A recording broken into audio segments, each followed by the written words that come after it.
Retour dans ce studio, mesdames, messieurs, c'est l'heure de l'actu décalée. Permettez-moi de vous rappeler que tout à l'heure, à partir de 11h30, il est prévu une émission spéciale sur nos antennes. Et puis, l'invité, il a un nom, Jean-Baptiste Elias, vous le connaissez.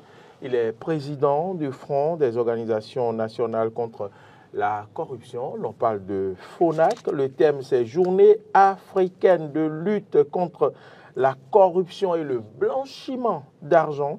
Il sera sur ce plateau pour nous dire un peu le combat, je vais dire le combat effectué jusque-là par le FONAC, c'est sûr. Alors, donc, prenez le rendez-vous, c'est à 11h30, c'est tout à l'heure. On revient sur ce plateau maintenant avec mes invités. Je vais me tourner vers vous. André Azimondon, bonjour. Bonjour, monsieur Maurice Lagloire. Merci d'avoir accepté de venir sur ce plateau pour opiner sur ce sujet qui peut-être ne va pas vous faire pleurer comme l'internaute qui m'a envoyé un message tout à l'heure sur sa réaction pour dire, évoquant ce sujet, que ça lui donne envie de pleurer. Bon, d'accord, vous n'aurez pas envie de pleurer certainement, mais on va parler de vos rêves, oui, les premiers moments avant le baccalauréat. Vous avez des idées, vous vous disiez vraiment, j'ai souffert le bac, dès que je l'aurai, je ferai ci, je ferai ça. Et paf, vous avez le bac et vous vous mettez devant d'autres réalités. Vous comprenez que ce que vous imaginez, vous étiez de l'autre côté et que ce n'était pas des réalités. Déjà, à se réveiller à 4 heures avant d'aller s'inscrire à l'université d'Abomey-Calavi, où il y a des gens qui sont là avant vous, qui dites leur loi et que vous prenez la liste d'inscription où chacun arrive et à 4 heures du matin, vous êtes 150e pour pouvoir acheter la quittance pour vous inscrire. Ça vous décourage. Nouveau bachelier, le début d'une aventure non encore cernée, ce n'est pas pour vous faire peur.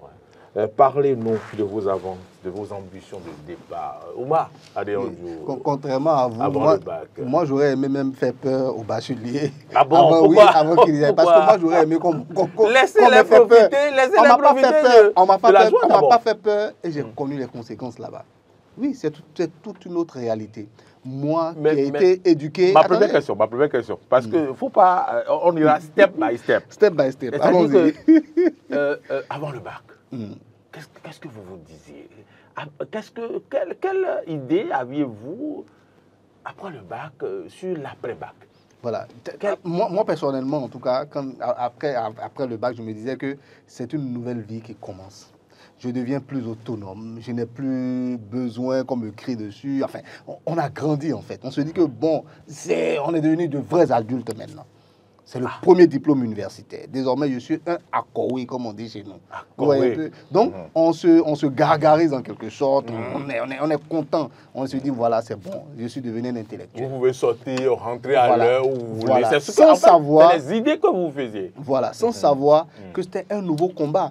Moi, qui ai été éduqué d'une certaine manière, élevé, enfin, j'ai fait une école privée, catholique, tu vas, tu viens, à la maison, tu reviens. Je ne connaissais pas les réalités de l'université d'Abomey-Calavi. Alors que la filière que je choisis, mais c'est une filière qu'on fait en faculté. La faculté, mais c'est un système à part. Peut-être qu'on va en revenir si vous voulez. On va en revenir. Voilà, la faculté. Restons au niveau des idées que vous aviez. Voilà, et donc tu arrives. Au moment où vous aviez. Tu arrives, il n'y a personne derrière toi pour te dire, tu as fait l'exercice. Il n'y a personne pour te dire, pour être derrière toi, pour te demander si tu as fait ça. Voilà. Là. Donc, mais après, quand vous avez eu le bac, est-ce que c'est vrai que vous étiez devenu grand, autonome, que vous rentriez? Est-ce qu'effectivement, vous avez pu concrétiser ces... Et comme j'ai pu avoir les sous de l'État, parce que quand tu as le bac, l'État donne un peu d'argent quand tu travailles très bien. J'ai eu de l'argent, je me suis acheté de très beaux pantalons, de très belles chemises, j'ai acheté une moto, mais attendez, ça dit que le standing a changé. Direct. Oui, alors, ça a changé. Est-ce que les ambitions que vous aviez, je vais être peut-être pilote, je vais être tel, est-ce que vous avez pu les concrétiser? Non, je n'ai pas pu concrétiser tout. Avant le bac, vous disiez, vous allez devenir quoi? C'était prévu quoi? Bon, j'avais plusieurs options. J'étais très bon dans tout ce qui était littéraire et j'étais très bon également dans une science qu'on appelle la biologie. Et donc, j'avais... Sciences de la vie et de la terre. Les sciences de la vie et de la terre. Et donc, j'avais très envie de faire... C'est ceux qui ont fait sciences de la vie et de la terre. Voilà. Vous avez fait biologie. Moi, j'ai fait CBG. J'ai aussi fait la biologie. C'est le centre de la vie de la Terre m'a rattrapé par la suite là. Ah, d'accord. Voilà. Bon. Donc, vous voyez, donc tu rentres avec ces idées-là. Bon, comme je suis très bon en biologie et comme je suis très bon en français, j'avais les deux options, ce qui étaient diamétralement opposées chez moi. Vous voyez. Et donc, moi, je me disais, journalisme avant tout. Ah Et ouais? et mon père me disait, Quelle non. série? J'avais eu un bac D. Et Bac j'avais D, oui, d'accord, comme moi. j'étais très bon en français. Mes professeurs à l'école me le disaient tout le temps. Mais déjà avant Oui, votre et bac, vous il saviez me que- disait même pourquoi je n'ai pas fait une série A. Et déjà On me le avant disait tout votre le bac, temps. vous saviez que je suis journaliste. Oui, moi, Je- je voulais être journaliste. Mais c'est pourquoi je dis, si vous voulez, on va en parler. Même l'orientation, tout ça, c'est quelque chose qui est très important. Et moi, j'avais un père qui était du genre, comment on va dire, comment on appelle, qui veut de la sécurité pour ses enfants. Il me disait, journalisme, je vois comment ils font. Hein. J'ai beaucoup d'amis dans ce domaine-là. Je vais te dire, va assurer tes Comment ils arrières. font? Si Comment tu ils font? vas, tu es très bon en biologie. Je ne suis pas d'accord avec lui. Comment ils font? Comment ils vivent et tout. Comment il peut dire? Comment il peut dire? Que la Il a dit terre, quelque chose. Il a dit que la que j'ai terre un père qui Voilà. s'occupait, qui avait le La souci sécurité. de la sécurité de ses Sécurité enfants. financière. Voilà, surtout. En tout cas, il n'a Surtout. pas dit ça. Il a beaucoup investi. Même s'il ne voulait pas, mon père ne voulait pas forcément un retour de moi. Hein, mais il aimerait bien voir quand même que tout ce qu'il a investi a pu et porter des fruits. Et donc, très tôt, il m'a dit, mais tu es très bon en biologie aussi. Tu es très bon. Regarde la preuve, le bac, regarde comme tu as travaillé. Moi, je propose que tu fasses tel test, tel concours, tout ça, voilà, pour essayer de faire médecine et tout. Et ça me plaisait beaucoup aussi, la médecine dans le temps. Médecine, pharmacie, tout ce qui avait rapport avec les sciences, les sciences humaines et tout. Et donc, pas les sciences humaines, pardon, avec, comment on appelle, le secteur de la santé, je veux dire. Et donc, moi, je disais, je vais tenter. Donc, j'ai fait le concours. La première année où j'ai eu le bac, le concours n'a pas marché. Et donc, on ne s'est pas découragé. Je me suis dit non, pour bien me préparer, pour bien être prêt, je vais m'inscrire d'abord en CBG. Là, comme ça, niveau biologie, vous voyez, je vais relever le niveau et être complètement prêt. Très bien. Et je suis parti une seconde fois, ça n'a pas marché. Et cette fois, le papa a dit non, mais non, tu ne vas pas t'arrêter là. Fais le test aussi, je suis prêt encore. On va voir comment on fait pour mettre un peu de sous dedans, un peu si ça marche. Donc, j'ai fait le test, pharmacie, médecine, tout ça. Mais ça n'a pas marché. Ce n'était pas le chemin. Et moi, j'étais plus ou moins content dans mon coin. CBG, j'ai réussi la première année. Première session, je suis parti en deuxième année. Donc, je me suis dit, bon, le parcours est déjà bien clair, il n'y a pas de raison. J'ai commencé à faire des recherches sur comment devenir journaliste scientifique, des choses comme ça. Et j'ai vu un peu le parcours de tous ceux qui sont journalistes scientifiques. Il y avait même un qui était vraiment tout le temps dans ma tête. C'est celui qui faisait le truc Ushuaïa. Je ne veux pas faire de la publicité, mais c'était un repère pour moi dans le temps. Et il faisait Ushuaïa à la télé, TF1, quand on avait l'occasion de regarder TF1. Et aussi sur l'ORTB, même sur les chaînes ivoiriennes quand j'étais en Côte d'Ivoire. On voyait ce monsieur-là, Nicolas Hulot, qui pour moi est un... Enfin, il sait pas moi, c'était le phare, c'était le repas, c'était le phare, c'était le repère, c'était ma référence, comme vous dites. Et donc, je voulais devenir journaliste scientifique. Vous voyez un peu. Et j'avais cette envie-là énorme parce que ça me plaît le métier de journalisme. Et donc, j'ai commencé à faire des recherches, j'ai téléchargé plein de choses dans le temps. Hein. Oui, je suis rentré en contact même avec des institutions au Canada. Pour avoir des documents sur le journalisme scientifique que je lisais tout le temps à longueur de journée. Et après ça, j'ai vu au Bénin quel est le parcours des journalistes, la plupart des journalistes. Il n'y avait pas encore, à mon temps, il n'y avait pas encore d'école de journalisme. Ça, il faut le reconnaître. J'ai vu que c'était Radio Univers. Il dit, comment est-ce que je fais? Mon actuel directeur de Radio Univers, vous savez qui c'était, Landry? Ah non. C'était lui. C'était Maury. Maury, là. Maury, le directeur. Le directeur de Radio Univers dans le temps. Et donc, je fais le test. Au test à l'écrit, tout de suite, je suis premier. Bon, tout le monde te regarde. Ah, parce qu'il y avait la volonté. Mais après les oraux, tout ça, parce qu'il y a une partie orale aussi qu'ils font. Puisque moi, j'avais choisi la rédaction. Il y a une partie orale. Et bon, là, je suis passé désormais troisième parce qu'il y a d'autres personnes. Réalité, hein. Voilà. Et donc, c'est comme ça que j'ai fait. Et quand on a commencé le travail aussi à Radio Univers, on a fait tout ce travail. Il y avait ceux qui étaient devant nous, les Maury étaient un peu nos devanciers dans le temps. Et ils faisaient vraiment du bon boulot, il faut le reconnaître. C'est pas parce qu'il est présent. Ils faisaient vraiment du bon boulot parce que ceux qui avaient créé Radio Univers leur avaient inculqué cela et leur avait transmis cette sévérité-là parce qu'ils voulaient en faire une institution qui compte également. Parce que c'était le seul moyen de former les journalistes dans le temps. Et donc, ils leur ont donné beaucoup de rigueur. Ils leur ont communiqué beaucoup de rigueur. Et cette rigueur-là, ils nous l'appliquaient. On était entre nous étudiants, mais ils nous appliquaient une rigueur incroyable. Et avec ça, on a pu avoir les bases. Et après, chacun de nous est parti se former comme il peut, un peu partout, avec les organisations fertiles également. Quand tu rentres dans le domaine, il y a beaucoup de formations, les certificats. On fait appel aux professionnels des médias, les médias qui viennent, voilà. Qui venaient donner la communication, les thèmes étaient prévus. Voilà. Et, voilà. Et après ça aussi, les écoles de journalistes sont apparues, chacun a essayé de... Voilà, donc c'est un peu ça, comme ça que donc, moi... revenons un peu Mais je n'ai jamais... Sur votre inscription, vous aviez quelle appréhension? Est-ce que vous avez mis pied à l'université avant d'avoir le bac? Bon, moi je vais vous dire, j'ai eu mon bac en Côte d'Ivoire. Je sais que Landry brûle d'envie d'en parler. J'ai eu mon bac. Ceux qui sont à la maison aussi brûlent d'envie de nous appeler. Ouvrez la ligne, on va faire le débat.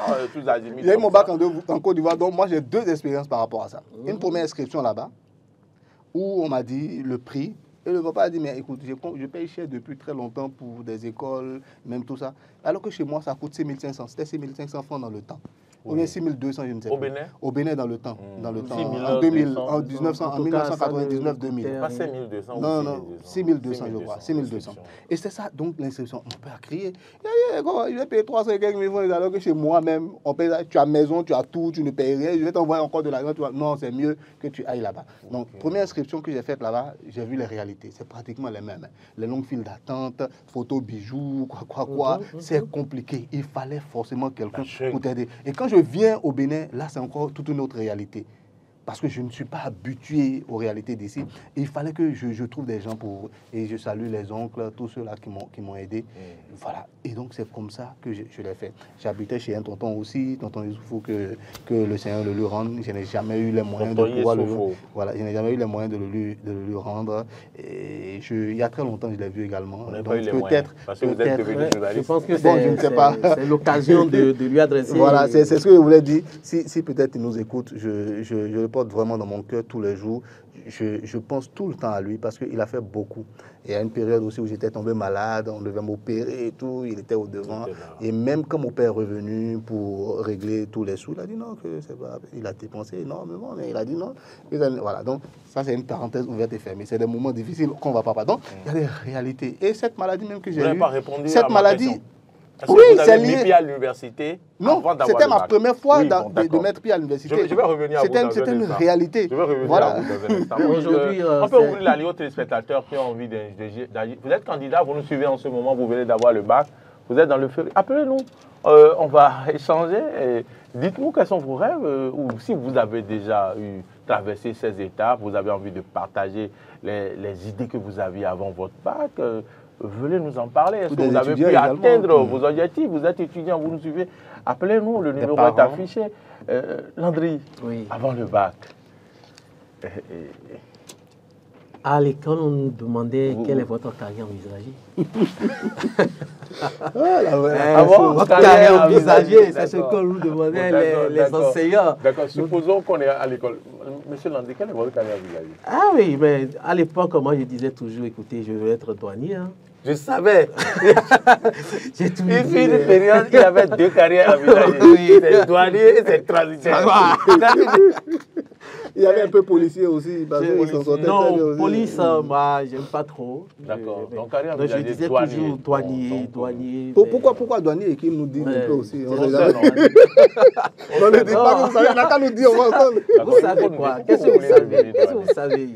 Qu'est-ce que vous savez? Pourquoi vous me devenez Non, mais écoutez, c'était ma carrière, la carrière envisagée que je disais à l'époque quand on me posait cette question. Mais dites-vous, cela, vite fait, après le bac, cela... Vous avez été désillusionné? Pas désillusionné, pas du tout. Mais dites-vous, mais après le bac, j'ai été même au concours. De la douane, bien sûr. J'ai été au concours de la douane. Et déjà au sport, bon, écoutez... Vous êtes un bon sportif, ça on le sait. En tout cas, merci beaucoup. Donc, après le bac, moi j'ai eu cette chance, dites-vous, j'ai eu cette chance d'avoir des enseignants qui me parlaient beaucoup, qui m'encadraient, parce que qui me disaient un peu les réalités du campus. J'ai eu cette chance-là. Et ils me disaient, mais écoutez, Landry, quand vous serez là-bas, sachez qu'il y a ci, sachez qu'il y a ça. faites ceci, faites cela. Et surtout, on vous a préparé. On m'avait préparé. C'est une sorte d'orientation, ça, non? Oui, c'est une sorte d'orientation. Les anciens m'avaient préparé. Et moi je n'ai pas eu cette chance-là, par exemple. La preuve, c'est mon père qui finalement m'a poussé dans quelque chose. Voilà, ouais, un peu. J'avais eu cette chance-là et les enseignants me préparaient pour ça. Et du tout, je ne savais pas pourquoi ils le faisaient à l'époque. Je ne savais pas, mais après j'ai compris que c'est l'œuvre de Dieu, c'est Dieu qui avait voulu que cela soit ainsi. Alors, une fois au campus, mais c'est un autre monde. C'est toute une autre réalité. C'est la loi de la jungle. Waouh. Aujourd'hui, les choses ont été simplifiées aujourd'hui. Ah oui. Il y a du travail qui a été abattu par nos autorités. Il faut le reconnaître. Les autorités, ils ont beaucoup fait aujourd'hui. Mais à l'époque, c'était la loi de la jungle. Tu viens, mais écoutez, tu viens, tu déposes ton sac. Quelqu'un vient de nulle part, il enlève ton sac. Mais tu ne peux rien dire. Mais il faut, à un moment donné, il faut sortir de ton silence pour montrer que, écoute, moi, je suis venu aussi pour apprendre, pour étudier. Non, et non toi. Pour nous qui ne maîtrisions pas le contexte dans le temps, je vous C'était assure, 2-3 heures après les chose. cours, moi je continuais de recopier mes cours parce que j'étais peut-être derrière, à la porte même, j'écoutais, je n'entendais pas. Donc il fallait trouver quelqu'un sur 600 et quelques étudiants que nous étions en CBG 1 dans le temps. Aujourd'hui, c'est un nombre commensurable. Voilà. Aujourd'hui, je devais chercher celui qui était devant. Passe-moi ton cahier. Et des heures après, je suis tout le temps en train de recopier pour être sûr. Tu ne trouves pas de la place pour t'asseoir, tu es obligé d'aller chercher des briques. C'est ça. Pour venir t'asseoir. Juste pour écouter le professeur. Mais tu ne te décourages pas. Tu ne peux pas. Pourtant, en allant à l'université, tu te disais, voilà, je suis devenu... un grand corps, comme l'a dit, oui. Tous les dias à l'avant. Tu es rentré à l'université, on dit tous les dias à l'avant. Tu viens et puis pour t'asseoir, tu dois aller chercher des briques. C'est ça, c'est la détermination. Pour réussir. La détermination pour réussir. Et pour vous, c'était la faculté de droit dans le Oui, temps. c'était la faculté de droit. On appelait ça la Chine populaire. Ah ouais. On estimait qu'on était peu, alors que nous on faisait 600. L'amphi 1000, non? Oui, l'amphi 1000. Mais ce n'était pas la joie. Ce n'était pas la joie. Le professeur au fond, là-bas, mais quand tu rentres dedans, la toute première fois, j'avais mis pied, j'ai dit waouh. Mais ça, est-ce que je peux m'en sortir? Mais il avait une voix qui me disait non, mais... Si d'autres ont pu s'en sortir, tu peux s'en sortir. C'est ça. Et c'était la détermination, la rage d'aller de l'avant. Si on a réussi à avoir nos maîtrises, c'est que beaucoup peuvent l'avoir. Est-ce que vous avez fait la guerre de l'inscription? Pas du tout. La guerre de l'inscription. Il fallait s'inscrire. Pour s'inscrire, il faut une... Il faut faire, oui. Il faut, ça c'est clair, mais tu dois faire le rang. Je me rappelle, tu dois faire le rang, c'est une autre file. Voilà. Et je vais vous dire encore, pour vous qui êtes nés au Bénin, c'est encore plus simplifié. Pour nous qui sommes nés à l'étranger, qui sommes béninois des deux parents, moi mes deux parents sont béninois, je suis béninois. Mais pour nous, c'est encore plus compliqué. Parce que quand tu viens avec un acte de naissance étranger, tu viens avec un diplôme étranger, il y a un certificat de nationalité, non? Certificat de authentification, toutes ces choses-là qu'on faisait. Oui, il faut authentifier les diplômes. Et c'était un autre parcours également. Et on allait de bureau en bureau. C'était très compliqué. Justement, quand tu parles de parcours, tu me rappelles, c'est parce que j'ai eu le bac que j'ai mis pied pour la première fois à Porte-Nouveau. Oui. Pour aller retirer c'est l'attestation. L'attestation. Je vous dis, c'est parce que j'ai eu le bac que j'ai mis pied à Porte-Nouveau. Je ne savais même pas. Oh, j'ai demandé. Dites-vous, moi, quand j'avais le bac, j'avais le sécou. À l'époque, mais après du sécours, j'ai eu la bourse. Et mais tous les sous que je gagnais, je mettais ça dans des documents. Oui, effectivement. Je mettais ça dans les documents. Parce que c'est exceptionnel, hein? Je me disais, mais écoute, tu n'es pas encore arrivé à la fin. C'est maintenant que tu commences. Contrairement à vous, en biologie, nous, les documents mais contrairement à lui, vous avez acheté des pantalons et des motos. Hein. Oui. Voilà, une moto. Je vais vous expliquer pourquoi est-ce que nous, on le faisait comme ça. Nous, les documents étaient plutôt chers, ce n'était pas accessible. Donc, il y avait des fascicules qui étaient, bon, ça c'est pour tout le monde, on le faisait. Mais nous, l'avantage qu'on avait sur vous, c'est que nous, on prenait les anciens cahiers, de 20 ans même en arrière. Oui. Des doyens, des gens qui avaient... en arrière où les cours ne changent pas. C'est les mêmes cours. Hein. Et ce qui m'a frappé à l'université, à l'école, c'était encore mieux. On parlait de bûcher. À l'école, c'était encore mieux. On arrivait à exprimer ce qu'on pensait. Mais à l'université, notamment, quand tu fais les sciences biologiques, c'est dur. C'est ce que le professeur a dit. La phrase qu'il a dite en classe, que tu dois répéter le jour de comment on L'examen. appelle. Il fallait le réciter du début jusqu'à la fin. Ouais, il demandait Au départ, l'acidité. je vous assure. Il demandait l'acidité, Voilà. l'écoute. Voilà. Il demandait ça. Au départ, je vous disais, je prenais puisque moi je me disais, il fallait juste comprendre le processus et après, tu le dis dans ton français, comme on le faisait à l'école et tout. Moi, je faisais ça un peu comme ça, mais je n'avais pas les bonnes notes. Mais je vous assure, quand j'ai commencé à apprendre mes cahiers par cœur, Les cahiers de il y a mais 20 ans là. j'ai dit, mon nom était inscrit en premier, la meilleure note, c'était comme ça. Et les gens cherchaient à savoir qui c'était. Qui Et en ce moment, c'était? il y avait une matière qui était une bête noire pour Comment on les appelle cette étudiants. matière-là? En deuxième année, on appelle ça comment on appelle la physiologie végétale. Comment est-ce que les organes des végétaux, comment est-ce que... Vous voyez un peu, quand on voit un arbre debout, on ne se rend pas compte qu'il y a la sève qui monte, qui passe par des organes. Voilà, on ne se rend pas compte. Et tout ça, c'est bien décrit. Et je vous assure, j'ai appris tout le cahier, c'est pas un petit cahier, mais par cœur, tous les chapitres. Parce que Tout tu avais était la dans mon... tu avais la Parce que ce professeur voulait que ce soit comme ça. C'est ça. Tu dois réciter. Et cette détermination était là. J'ai appris tout par cœur. Mais à l'examen partiel, les gens demandaient, mais c'est qui? Même au jour de l'examen, il a dit, ah, c'est vous. D'accord, ok, d'accord. Là où tout le monde partait tirer. Moi, je n'ai pas tiré. Ou bien j'ai pris mon cahier et puis j'ai recopié. Donc, il me dit, non, non, pour toi, ce n'est pas ça. Il faut venir. Ah oui. C'est vous, non? Il dit, oui, c'est moi. Il dit, il faut venir. Il me redonne l'épreuve. Et passe au tableau fait. Et j'ai recommencé à réciter. Arrivé à mon lieu, il a dit, c'est bon, il faut partir.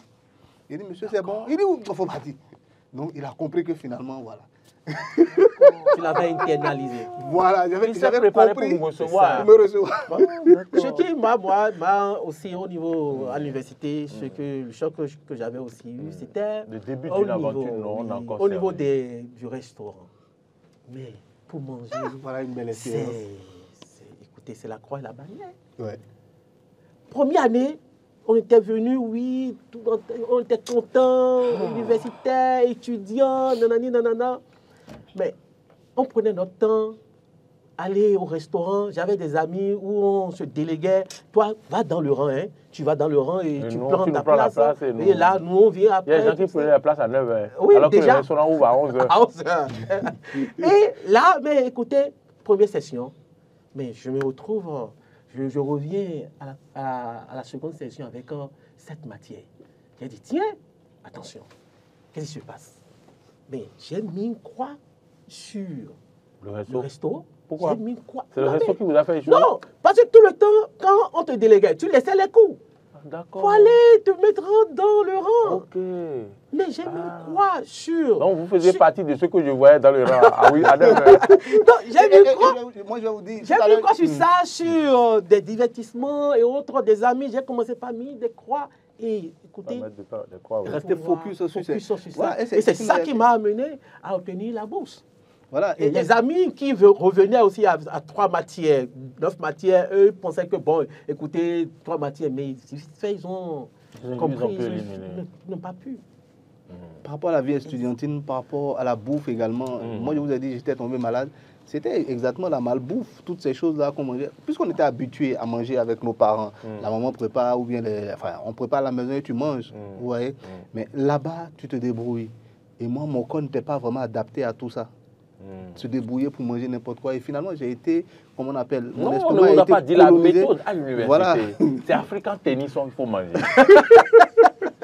Oui, mais justement, ce sont ces choses-là qui m'ont conduit à ça. J'ai été colonisé par comment on appelle, des organismes. Je ne vais jamais oublier son nom. Le médecin me l'a dit. Il a dit Trichomonas intestinalis. Et je l'étudiais encore à l'université. Wow. Il a colonisé mon intestin. Il a bouffé mon intestin. Wow. Oui. Il a bouffé mon intestin et donc j'étais... Oui, je ne dis pas que c'est Africa Tennis, mais c'est toute cette malbouffe-là qu'on mangeait dans le temps. Parce que tout simplement, on veut se concentrer pour manger. Dans quel dans les intestins. Non, je ne peux pas savoir quelle nourriture m'a contaminé. Voilà, au niveau de la cuisson. Voilà. Et donc j'ai résisté une intoxication alimentaire. Tu résistes et finalement, bon, ça se... Il y a aussi l'autre chose, et le bus que les gens prennent. Le bus. Oh là là. Mais dites-vous, moi, j'ai jamais pris ça. J'ai dit non. Non, moi j'ai pris au début et c'est ce qui m'a poussé à payer la moto, Maurice. Vous m'accusez d'avoir pris mon argent pour aller payer la moto. Voilà. Je faisais une similitude. Fallait quitter Cotonou pour aller. Lui qui achète des bouquins. Voilà. Vous qui achetez des motos, qu'est-ce que vous aimez, qu'est-ce que lui il Pour aime. éviter, Donc, pour éviter les bus, il fallait que j'aille habiter chez mon tonton, comme je vous ai dit. Ça, c'était la première étape. Donc, Tonton j'évitais. Youssouf. Voilà, Youssoufou. Je Youssoufou. me permettais donc d'éviter les bus ainsi. Et après, dès que je me suis un peu en sortie, j'ai commencé à connaître les réalités et que j'ai reçu mon argent. Après, je suis devenu boursier aussi. Donc, immédiatement, j'ai pris mon argent. Je me suis acheté une moto. Voilà. Vous allez me permettre de saluer un professeur, un enseignant à moi, au secondaire, et c'était les frères Taco. Je ne vais pas, j'ai oublié un peu leur prénom. Ils étaient deux, mais voilà les enseignants qui étaient là pour moi. Ils étaient là pour moi, je ne leur donnais rien. Ils étaient là, c'est l'occasion pour moi de les saluer encore pour tout l'amour qu'ils m'avaient manifesté à l'époque. Et quel conseil avez-vous à donner aux nouveaux bacheliers? Écoutez, aux bacheliers, je leur dirais la détermination. Aujourd'hui, il y a les écoles. Hein. Oui, il y a les écoles. Ils n'ont pas besoin. Papa peut vous déposer à l'école. Oui, mais il y a des filières. Mais il faut savoir quelle école fréquenter. Il faut voir les écoles qui sont vraiment reconnues. Les diplômes sont reconnus par l'État. Les diplômes sont... Voilà, parce qu'il ne sert à rien de faire un diplôme et après être confronté à ces problèmes-là. Pas d'emploi, mais des problèmes de reconnaissance de diplôme. Voilà. Et puis, que ce soit ce qu'on dit, l'Université d'Abomey-Calavi, c'est une référence. Voilà, avec votre diplôme, c'est reconnu partout dans le monde. C'est une référence. Écoutez, l'Université d'Abomey-Calavi, nous avons des enseignants magnifiques. Voilà. Nous avons des enseignants magnifiques. Voilà. Et ça, c'est la première chose. Il y a des filières aujourd'hui, c'est en faculté que tu le fais le mieux. Je ne sais pas comment vous l'expliquer, mais c'est en faculté que tu le feras le mieux. Je suis tout Tu à fait veux devenir, d'accord. je ne sais pas moi, géologue, tu veux devenir, je ne sais pas moi, botaniste et toutes ces choses-là. C'est à l'université que tu l'apprends. Tu veux devenir médecin, c'est en faculté que tu iras l'apprendre. Et en faculté, les réalités ne sont pas les mêmes. Personne ne sera derrière toi pour te dire, va apprendre tes leçons. Pas du tout. Personne ne sera derrière toi pour te dire, fais tes exercices. Pas du tout. Donc, ça te rattrape après. Ça du tout. C'est-à-dire que ton temps est là comme ça, tu te crois en vacances, tu vas au cours, tu reviens, tu dors. Moi, j'avais toute la possibilité. Mais ce n'est pas ça en réalité. Moi, j'avais toute la possibilité à l'époque de faire tout ce que je voulais. Voilà. Avec des amis et tout, mais j'ai décidé de ne pas faire comme eux. Mais j'étais avec eux, mais je ne faisais pas comme eux à l'époque. Mais des années plus tard, ces amis sont revenus par la suite pour me dire, Landry, vraiment, si on savait, on allait être comme toi. C'est ça. Ah, oui. Moi, j'ai dit, non, mais écoute, il n'est pas trop tard. C'est là où il faut être assez conscient. Que quand vous arrivez à l'université, nous sommes en train de finir, on va clôturer. Quand vous arrivez à l'université, le piège se trouve là. Il n'y a personne qui vous suit. Personne. Il n'y a pas quelqu'un qui dit, est-ce que tu as appris tes leçons? Voilà. Personne. Donc, vous voyez, voilà. Tu t'es livré à toi-même. Dans un désert, Absolument. vous êtes livré à vous-même, voilà l'expression. Et puis, c'est la première session qui te rattrape pour les examens partiels. Si vous étiez déjà fainéant, si vous n'êtes pas quelqu'un de déterminé, comme le disait Landry, vous vous laissez aller. Ça coule. Vous allez là-bas, vous allez dormir. Vous pouvez penser que vous pouvez ne pas aller au cours et tout. Mais après, c'est à l'examen. Et comme nous le disait notre professeur d'anglais, professeur Fanou, en faculté de géographie, il dit en fin d'année, et alors, Midiandia. Adian, c'est ça. Adian, c'est ça. On ne dira pas. C'est ça. Il ne dira pas. Est-ce que vous êtes admis? C'est tu. Vous savez, à l'université, nous avons parmi nos enseignants, il y a un enseignant quand il vient, ce professeur, quand il venait donner le cours, mais la salle est bondée. Le professeur Djobé. Professeur Djobé, ouais. Non. Il est temps. On va clôturer l'émission. Tellement c'est intéressant ce que nous disons. Juste, la salle est bondée. L'orientation, c'est très important. L'orientation. Et la seconde chose aussi, si vous êtes en faculté, sachez que il faut apprendre au jour le jour. Ce n'est pas le jour de l'examen qu'on apprend. Non. Voilà, c'est très important. Parce que là-bas, il y a pas les bibliothèques. Voilà. Il faut être un rat de bibliothèque. À la bibliothèque, il y a plein de documents là-bas. Vous prenez votre argent pour acheter des livres comme Landry. Pour tout l'enseignement que vous nous avez donné à l'université. C'est quel professeur ça? Djobénou. Il est bon. Et écoutez, la salle est bondée. Il n'y a même pas de place quand il venait donner des cours. Donc, vous voulez lui ressembler certainement. Pourquoi pas? Sur tous les plans, casquette politique également. Autre anecdote pour finir, pour dire au revoir aux téléspectateurs, toujours en faculté, j'ai eu des cours d'histoire en première année, je crois, avec le professeur Aladaye. Il est venu une fois, il nous a dit quelle méthode il faut utiliser pour écrit pour composer. Il a dit, hein, si vous êtes un étudiant, vous commencez votre développement par d'abord. Et vous faites, et puis ensuite. Et puis vous enfin. Donc quand il a donné l'examen, j'ai fait d'abord. Et j'ai fait mon développement, j'ai fait ensuite, et j'ai fait enfin. Allez, mesdames, messieurs, c'est par donc une clôture cette émission. Merci à toutes et à tous de nous avoir suivis. Ne ratez pas le rendez-vous de tout à l'heure, c'est à 11h30 avec donc Jean-Baptiste Elias qui sera sur ce plateau. Et en direct, je vous le précise, en direct avec Peggy Ludovic Dagba pour faire le débat. Tout au long de cette journée, vous aurez d'autres débats comme le forum des rédactions qui est prévu pour 21h, c'est ce soir. Le week-end sera bien animé avec nos différentes émissions, Jardin d'Éden, Entretien du dimanche, les rediffusions des émissions, par exemple le passage de Jean-Baptiste Elias tout à l'heure, et puis le forum des rédactions également. Merci à toute l'équipe de production et de réalisation. Landry Adimanjon, merci. Vous serez sur le forum des rédactions tout à l'heure. On va parler donc des réformes funéraires et les réalités socio-culturelles. On va faire les analyses. Oumar Adéandjou, vous serez en face de lui tout à l'heure sur le forum des rédactions. Je fais un tour rapidement à la maison, je viens, je vais me changer. Très bien, merci pour votre présence sur ce plateau. Marcel Yedo, jeune et compétent, c'est lui qui a réalisé cette émission. Juste derrière lui, c'est Emmanuel avec Gérard et toute l'équipe. À la diffusion, Martin Toinchet.